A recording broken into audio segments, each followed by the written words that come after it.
Hello students, मेरा नाम है शिवाज सिंह और आप देख रहे हैं wifi to Li-Fi.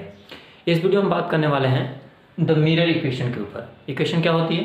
1/f is equal to 1/v plus 1/u, where f is the focal length, v is the distance of image and u is the distance of object. मुझे पता है वीडियो काफ़ी लेट आ रही है, कारण बस यही है कि ऑफलाइन क्लासेस बहुत ज़्यादा हो गई थी और इसीलिए मैं ऑनलाइन नहीं आ पा रहा था। बट अब से मैंने टाइम को थोड़ा अरेंज कर लिया है ताकि मैं रेगुलर वीडियो अपलोड कर सकूं। तो चलिए बात करते हैं मिरर इक्वेशन को कैसे हम ड्राइव करेंगे। आपने क्लास 10th में भी मिरर इक्वेशन के बारे में पढ़ा होगा, जो मैंने फार्मूला अभी बताया, बट उसे ड्राइव कैसे करते हैं, फार्मूला वो आया कहाँ से, इस क्लास 12th के लेवल में हम पढ़ते हैं। तो चलिए देखते हैं, बहुत आसान तरीके से वीडियो के अंत तक बने रहिएगा ताकि सभी डाउट आपके क्लियर हो सके। स्टार्ट करते हैं। मैंने यहाँ पे एक कनकेव मिरर लिया हुआ है, ए बी ऑब्जेक्ट है और ये जितने भी पॉइंट है आप इससे फैमिलियर हैं। एक बार रिवीजन कर लेते हैं। ये हमारे पास एक कनकेव मिरर है, this one is a pole, F stand for focus point and C is stand for centre of curvature. और हमने एक ऑब्जेक्ट लिया हुआ है ए बी, और ए बी से हमने दो रे को कंसिडर किया हुआ है। एक जो रे है वो प्रिंसिपल ऑफ एक्सिस से पैरेलल जा रही है और दूसरी जो है वो सेंटर ऑफ कर्वेचर से जा रही है। तो हमने पहले बात कर चुका है कि यदि प्रिंसिपल ऑफ एक्सिस से कोई रे पैरेलल आती है तो आफ्टर रिफ्लेक्शन वो पॉइंट एफ से क्रॉस करती है, और यदि कोई रे सेंटर ऑफ कर्वेचर से जाती है तो जिस डायरेक्शन में आई है सेंटर ऑफ कर्वेचर उसी डायरेक्शन में वो रिफ्लेक्ट हो जाती है। ये हमने पहले जाना हुआ है। और जब ध्यान दीजिएगा कि ये जो पॉइंट दिख रहा है आपको, इन दोनों रे का इंटरसेक्शन पॉइंट, दिस वन, यहाँ से यदि कोई ऑब्जर्वर ऑब्जर्व करता है तो उसे ऑब्जर्व होगा कि इस पॉइंट से दो रेज ऐसे आ रही है, ठीक है। तो इसलिए हम इसके इंटरसेक्टिंग पॉइंट को हम यहाँ पे इमेज मान लेंगे, यानी जो ए बी ऑब्जेक्ट था उसका इमेज जो है वो ए डैश बी डैश हो जाएगा, जो कि ए बी ऑब्जेक्ट का इमेज है। क्लियर? अब बहुत ही आसान तरीके से हम इसे ड्राइव करेंगे इस फॉर्मूले को। जरा ध्यान दीजिएगा कि यहाँ पे जो हमने ऑब्जेक्ट रखा हुआ है ए बी, और ये जो रेज आ रही है वो प्रिंसिपल ऑफ एक्सिस से पैरेलल है, that means A B perpendicular है इस प्रिंसिपल ऑफ एक्सिस पे। तो हम यहाँ पे एक कंस्ट्रक्शन करते हुए यहाँ पे ड्रॉ करते हैं जो कि ए बी के पैरेलल होगी, ठीक है। That means M to the point N, that means N is perpendicular to the principal of axis. ये जो पॉइंट आपको दिख रहा है एन और पी, इनके बीच की जो डिस्टेंस है वो निग्लिजिबल है। निग्लिजिबल का मतलब कि ये बहुत ही कम है, हम इसे जीरो भी कंसीडर कर सकते हैं। यदि आप अपनी कैलकुलेशन में पॉइंट एन लेके चलते हैं तब भी सही है, यदि आप पी लेके चलते हैं तब भी सही है, क्योंकि ये जो डिस्टेंस है एन पी वो निग्लिजिबल है। तो हमने यहाँ पे इसलिए यहाँ पर परपेंडिकुलर ले लिया है ताकि हमारा जो डेरिवेशन हो वो काफ़ी आसान हो और विजिबल हो जाए, आप समझ सके आसानी से। तो चलिए स्टार्ट करते हैं। यहाँ पे दो हम ट्रायंगल कंसिडर करेंगे, triangle F M N and triangle F B dash A dash, F B dash A dash. देखिए ये दोनों ट्रायंगल जो हमने कंसिडर किया हुआ है, ये दोनों ट्रायंगल सिमिलर है। कैसे? ये जो एंगल आपको दिख रहा है, ये एंगल और ये एंगल वर्टिकली अपोजिट एंगल से दोनों इक्वल होंगे, और ये भी आपका परपेंडिकुलर है इस प्रिंसिपल ऑफ एक्सिस से, और ये भी जो आपको एम एन दिख रहा है वो भी परपेंडिकुलर है, यानी एंगल एम एन एफ, यानी ये वाला जो एंगल है और ये वाला angle A dash B dash F, ये दोनों एंगल क्या होंगे आपके इक्वल होंगे, क्योंकि ये भी 90 डिग्री ये भी 90 डिग्री। तो हमने पढ़ा हुआ है क्लास 10th में कि यदि कोई भी ट्रायंगल के दो करेस्पॉन्डिंग एंगल सिमिलर हो जाते हैं तो वो दोनों ट्रायंगल जो होते हैं वो सिमिलर कहलाते हैं, ठीक है। यदि दोनों करेस्पॉन्डिंग एंगल इक्वल हो गए तो वो ट्रायंगल क्या होगा? सिमिलर होगा। तो हम लिख सकते हैं triangle F M N and triangle F B dash A dash are similar. यहाँ तो कोई डाउट नहीं। चलिए अब हम जानते हैं कि यदि ये दोनों ट्रायंगल सिमिलर हो गए तो इनके करेस्पॉन्डिंग साइड जो होंगे, ध्यान दीजिएगा, करेस्पॉन्डिंग साइड के रेशियो जो होंगे वो भी इक्वल होंगे। दैट मीन्स यदि इस साइड की बात करें, यानी ट्रायंगल एफ एंड एफ में साइड एम है, ठीक है, इसका करेस्पॉन्डिंग साइड क्या हो जाएगा? ए डैश बी डैश हो जाएगा। बहुत अच्छा, ए डैश बी डैश, और हम यदि साइड लेते हैं एफ एन, तो एफ एन का करस्पॉन्डिंग साइड हो जाएगा बी डैश एफ डैश। तो इन दोनों का रेशियो भी इक्वल होना चाहिए क्योंकि हमने अभी सिमिलर पहले से दिखाया हुआ है। F N divided by B dash F. अब हम लिख सकते हैं कि ए एम एन जो है वो पैरेलल था ए बी के, और ये जो साइड दिख रही है आपकी रेस दिख रही है वो इस प्रिंसिपल ऑफ एक्सिस से पैरेलल है। दैट्स मींस एम एन का जो हाइट है वो ए बी के बराबर है, तो हम एम एन के जगह पे ए बी पुट कर सकते हैं क्योंकि ये पैरेलल है और हाइट सेम है। तो हम लिख सकते हैं A B by A dash B dash is equal to F N है, यहाँ पे ध्यान दीजिएगा एफ एन, तो एफ एन की जगह पे यदि आप एफ पी भी लिखते हैं तो कोई गलत नहीं, आप एफ बी भी लिख सकते हैं, एफ एन भी लिख सकते हैं, क्योंकि ये कर्वेचर बहुत छोटा है और ये जो डिस्टेंस है वो निग्लिजिबल है। चलिए एफ एन ही रखते हैं फिलहाल। बी डैश एफ डैश को क्या लिख सकते हैं, बी डैश एफ, तो बी डैश एफ जो है वो आप B dash P minus F P लिख सकते हैं, यानी लिख लीजिए B dash P minus F T. Clear. अब हम इसे फर्स्ट इक्वेशन कंसीडर कर लेते हैं। नाउ अब हम इन दो ट्रायंगल की बात करेंगे क्योंकि ये दोनों ट्रायंगल भी क्या है, सिमिलर है। कैसे सिमिलर है, देखिए जरा ध्यान दीजिएगा। Triangle B dash A dash C and triangle A B C, ये दोनों एंगल क्या होंगे, इक्वल होंगे, वर्टिकल अपोजिट एंगल से, और ये एंगल भी 90 डिग्री और ये एंगल भी 90 डिग्री, तो इनके करस्पॉन्डिंग एंगल इक्वल हो गए। आप ऐसे भी दिखा सकते हैं कि ये जो आपकी इमेज की हाइट है और ये जो आपकी ऑब्जेक्ट की हाइट है दोनों एक तरह से पैरेलल हैं और एक straight perpendicular to the principal of axis है। तो ये जो आपको रेस दिख रही है ए डैश, तो ये एक ट्रांसवर्सल हो जाएगा, तो आप इसको ये वाला एंगल और ये वाला एंगल इक्वल दिखा सकते हैं अल्टरनेटिंग इंटीरियर एंगल से, जैसे आप दिखाना चाहें। ये दोनों क्या हो गए, सिमिलर हो गए, ठीक है, क्योंकि ये एंगल इसके बराबर और ये 90 डिग्री और ये 90 डिग्री, तो सिमिलर हम लिख लेते हैं triangle B dash A dash C and triangle C A B, triangle C A B are similar. Clear. अब जब सिमिलर हो गए तो हम ये भी दिखा सकते हैं कि सिमिलर होने के बाद इनके करस्पॉन्डिंग साइड के रेशियो इक्वल होंगे, यानी हम दिखाना चाहें तो A B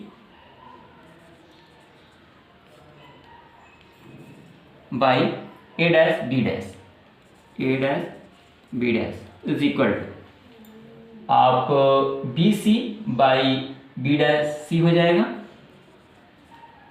B C by B dash C.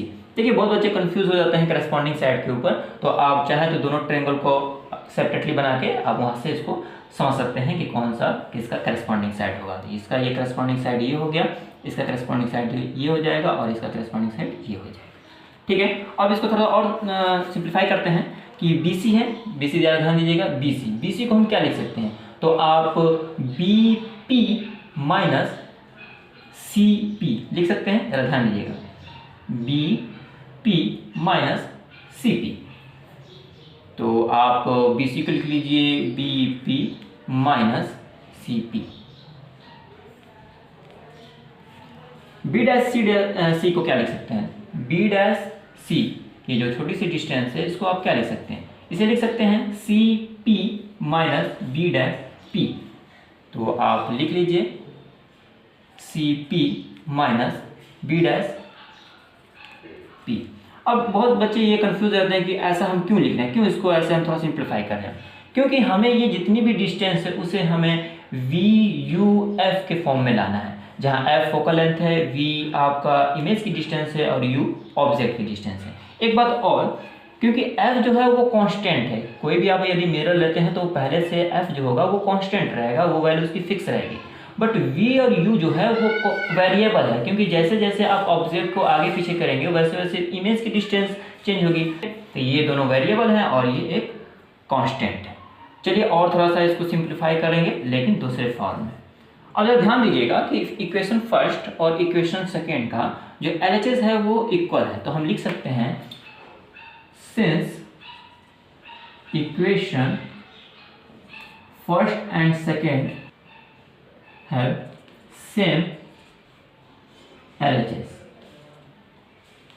So from first equation this one is equal to this one, तो लिख सकते हैं Fn by B dash P minus Fp is equal to this one, Bp minus Cp divided by Cp minus B dash P. Clear? अगर ध्यान दीजिएगा, बस हमें यहाँ पे वैल्यू पुट करनी है। एक चीज़ और मैंने पीछे बताया था पिछले क्लासेस में कि कभी भी हम डिस्टेंस मेजर करते हैं तो पॉइंट P से करते हैं और हमेशा पॉइंट P से ही मेजर करते हैं, इसलिए जरा ध्यान दीजिएगा निगेटिव पॉजिटिव का। Fn है, Fn तो आप Fn मैंने पहले बताया है कि अगर P भी लेके चलते हैं तो कोई दिक्कत नहीं, ये डिस्टेंस बहुत निगलिजिबल है। तो Fn जो होगा वो यहाँ से यहाँ की डिस्टेंस क्या है, स्मॉल एफ फोकल है, तो हम पॉइंट P से डिस्टेंस मेजर करते हैं, तो ये डिस्टेंस क्या हो जाएगी माइनस एफ, यानी Fn की जगह पर हम लिख सकते हैं माइनस एफ। क्लियर? तो B डैश P की जगह पर क्या लिख सकते हैं, तो B डैश P की जगह पर हम लिख सकते हैं आपका स्मॉल v, ठीक है, स्मॉल v बट निगेटिव, क्योंकि हम डिस्टेंस पॉइंट P से मेजर कर रहे हैं। और साइन ऑफ कार्टेशियन में मैं आपको बताया था कि यदि आप कभी भी लेफ्ट साइड आते हैं तो वो निगेटिव हो जाता है। और माइनस एफ पी जो दिख रहा है वो क्या हो जाएगा आपका, तो एफ पी जरा यहाँ से मैच कीजिएगा, ये एफ है बट यहाँ पे माइनस एफ हो जाएगा, ठीक है, इज इक्वल टू बीपी है, बीपी, तो बीपी की डिस्टेंस क्या है हमारी, तो बीपी की डिस्टेंस आपकी है यू, जो कि ऑब्जेक्ट की डिस्टेंस, तो माइनस यू माइनस सीपी क्या है, सीपी, तो सीपी जो है आपका, हमें पता होता है कि जो सी सेंटर ऑफ कर्वेचर वो फोकल लेंथ के डबल होता है, यानी CP, यहाँ से मैं फिर से दिखा रहा हूँ, CP को आप 2F दिखा सकते हैं, ठीक है, तो CP की जगह आप दिखा लीजिए 2F minus 2F divided by CP, CP आपका माइनस 2F हो जाएगा, minus B dash P दिखाइएगा, B dash P, ये जो डिस्टेंस है वो हो जाएगा आपका इमेज की डिस्टेंस V, जो कि आप माइनस V के फॉर्म में लिखेंगे। अब बस इसको थोड़ा सा सिंप्लीफाई कर देंगे, आपका आंसर निकल जाएगा। तो इसे थोड़ा सा सिंप्लीफाई करते हैं, माइनस एफ बाई, यहाँ से गए माइनस कॉमन ले लीजिए, तो v माइनस एफ, क्योंकि ये माइनस माइनस प्लस हो जाएगा, फिर यदि माइनस कॉमन लेते हैं तो माइनस v और ये आपका प्लस जो होगा वो माइनस बन जाएगा। क्लियर? इज इक्वल टू, यहाँ से आप माइनस कॉमन ले लीजिए, तो जैसे ही माइनस आपने कॉमन लिया तो u हो जाएगा और ये माइनस माइनस प्लस, बट जैसे आपने माइनस कॉमन लिया तो क्या बन गया आपका माइनस 2f। क्लियर? और यहाँ से भी आप माइनस कॉमन ले लीजिए, माइनस कॉमन लेंगे क्या बनेगा आपका, बचेगा 2f, ये प्लस माइनस कॉमन लिया become minus v, minus minus cancel out हो जाएगा, क्या बचेगा आपका f by v minus f is equal to u minus 2f by 2f minus v। अब क्रॉस मल्टीप्लिकेशन कर दीजिए, क्या बचेगा 2f square minus fv is equal to, इधर क्रॉस मल्टीप्लिकेशन क्या लेंगे तो क्या होगा vu minus 2fv minus fu plus 2f square. Clear यहाँ तक? बहुत सिंपल सा कैलकुलेशन, 2f स्क्वायर से कैंसिल आउट हो जाएगा। अब ये दिख रहा है आपको माइनस 2fv और ये माइनस fv, इधर लाएंगे तो ये प्लस हो जाएगा, यानी minus fv plus 2fv is equal to vu minus fu। Clear? यहाँ सॉल्व करेंगे तो क्या बचेगा आपका fv हो जाएगा is equal to vu minus fu। अब आप दोनों साइड fvu से डिवाइड कर दीजिए, यानी both side divided by fvu, fv divided by fvu is equal to vu divided by fvu minus fu divided by fvu। क्या हो जाएगा, fv जो होगा fv को कैंसिल आउट करेगा तो आपको बचेगा 1/u is equal to V U से कैंसिल आउट बचेगा, तो बचेगा आपका एफ वी यू से कैंसिल आउट हो जाएगा, बचेगा 1 by F minus F U जो दिख रहा है, एफ यू से कैंसिल आउट हो जाएगा, बचेगा 1 बाई वी। आप इसको इस साइड लाएंगे तो हमारा फार्मूला बनेगा 1 by F is equal to 1 by V plus 1 by U, जो कि हमारे पास मिरर इक्वेशन है। तो देखिए ट्रिक बस यही है कि आप दो सिमिलर ट्रायंगल को कंसीडर कीजिए, वहां पे सिमिलर ट्रायंगल के रूल्स लगाइए, करस्पॉन्डिंग साइड के रेशियो को इक्वल दिखाइए, खुद ब खुद आपका हाथ चलेगा और आसानी से आप इसको प्रूफ कर लेंगे। जैसे मैंने यहाँ पे 1 by F is equal to 1 by U plus 1 by U that's mean mirror equation को हमने प्रूफ किया। देखिए जब ऑब्जेक्ट को हम रखते हैं तो इमेज की साइज़ कभी बड़ी बनती है कभी छोटी बनती है, वो मैग्नीफिकेशन का केस है और उसे हम अगले वीडियो में बात करेंगे। मिलते हैं एक नए वीडियो के साथ। Thanks for watching.